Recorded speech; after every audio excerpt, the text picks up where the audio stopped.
First time একা একা যাচ্ছি মাসির বাড়ি। আজকে শনিবার, আজকে আমার অফিসে হাফ ছুটি। তো অফিস থেকে এসে ফ্রেশ হয়ে খাওয়া দাওয়া সেরে রেডি হয়ে বেরিয়ে পড়লাম। বাড়ি থেকে ফার্স্টে বেরিয়ে টোটো, তারপর বাস, তারপর অটো ধরে চলে এলাম মাসির বাড়ির সামনে। ভাই চলে এসেছে আমাকে আনতে। মার বোন অলরেডি এক সপ্তাহ হলো মাসির বাড়ি রয়েছে।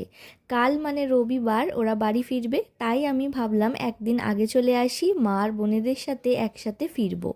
তবে রাহুল আসবে কালকে মানে রবিবার সকালবেলা। তো আজকে আমি এসে বোন এখানে নেল পলিশ লিপস্টিক প্রচুর কিনেছিল, ওর থেকেই নিয়ে নিয়ে পরে নিচ্ছিলাম। আর সন্ধেবেলা মাসি এনেছিল ফিশ ফিঙ্গার সাথে স্প্রিং রোল, দারুণ খেতে ছিল। তো এই খাওয়া দাওয়া শেষ করে তারপর আবার মাসি নিয়ে চলে এসেছিল কোল্ড ড্রিঙ্কস খাওয়া হলো। এইভাবেই গল্প আড্ডা খাওয়া দাওয়া করতে করতে সন্ধেটা কেটে গেল। রাত্রেবেলা ছিল রাইস পানির আর আলুর দম। খাওয়া দাওয়া সেরে শুয়ে পড়লাম। পরদিন সকালবেলা উঠে মানে রবিবার দিন আগেই চলে গেলাম মাসিদের ফ্ল্যাটের ছাদে।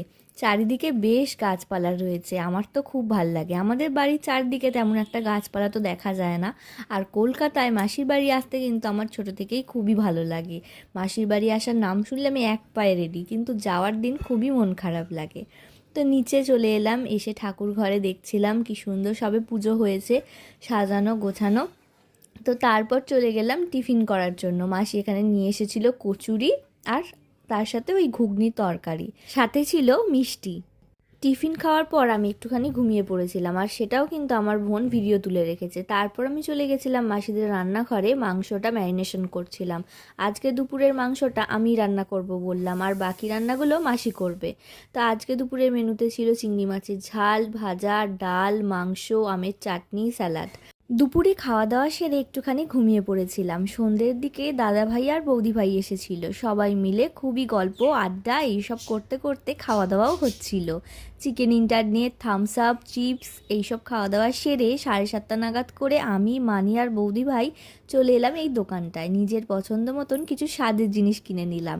তারপর বসে পড়লাম মাসির বাড়ি গিয়ে রাতের ডিনার করতে। রাতে ছিল চিলি চিকেন আর মিক্স রাইস। তো খাওয়া দাওয়া সেরে ব্যাগ গুছিয়ে সমস্ত জিনিসপত্র নিয়ে আমরা বেরিয়ে পড়লাম। ওলা চলে এসেছে, এই যে গাড়িতে সব তোলা হচ্ছে। মার বোনের তো এখন থেকেই মন খারাপ, মার বোন যেতে যেতেই কেঁদে ফেললো। তো যেহেতু ওরা অনেক দিন ছিল সেই জন্য আমারও মন খারাপ করছিল একদিন থেকেই। তো আজকের মতো ভিডিওটা এখানেই শেষ করছি। আশা করছি তোমাদের ভিডিওটা খুব ভালো লেগেছে। ভালো লাগলে লাইক কমেন্ট শেয়ার করতে একদম ভুলো না। চলো বাই বাই, দেখা হচ্ছে নেক্সট ভিডিওয়ে।